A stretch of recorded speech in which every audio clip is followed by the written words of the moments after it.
ధోని, విఘ్నేష్ వారిద్దరూ ఏం మాట్లాడుకున్నది మీడియాకు చెప్పిన విఘ్నేష్ చిన్ననాటి మిత్రుడు శ్రీరాగ్.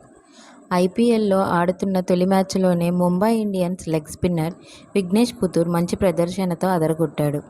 4 ఓవర్లలో 32 పరుగులు ఇచ్చి 3 కీలక వికెట్లు తీశాడు. 24 ఏళ్ల ఈ మణికట్టు స్పిన్నర్ చెన్నై కెప్టెన్ రుతురాజ్ గైక్వాడ్తో పాటు శివం దూబే, దీపక్ హుడాలను పెవిలియన్ పంపాడు. దీంతో అరంగేట్ర మ్యాచ్లోనే ఇలా అద్భుత ప్రదర్శన కనబరిచిన విఘ్నేష్పై ప్రశంసల జల్లు కురుస్తోంది. సీఎస్కే మాజీ సారథి ఎంఎస్ ధోని కూడా ప్రశంసించకుండా ఉండలేకపోయాడు.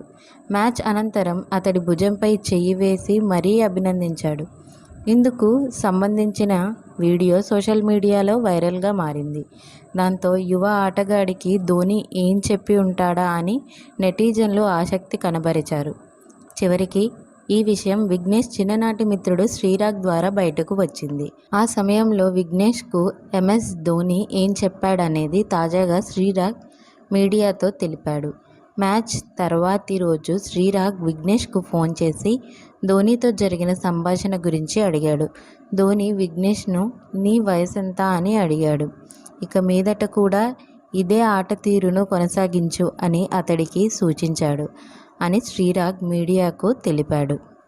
ఈ సందర్భంగా కొన్ని రోజుల క్రితం తన స్నేహితుడు విఘ్నేష్ పేరెంట్స్తో జరిగిన సంభాషణ కూడా పంచుకున్నాడు.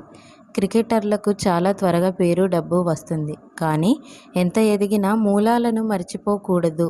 పృథ్వీ షా, వినోద్ కాంబ్లీ విషయంలో ఏం జరిగిందో అందరికీ తెలిసిందే అని తాను వాళ్ళతో చర్చించినట్లు శ్రీరాగ్ పేర్కొన్నాడు. మీకు మా వీడియోస్ కనుక నచ్చినట్లయితే ఇలాంటి మరెన్నో విషయాలు తెలుసుకోవాలనుకుంటే డూ సబ్స్క్రైబ్ టు సమాజం ముచ్చట్లు.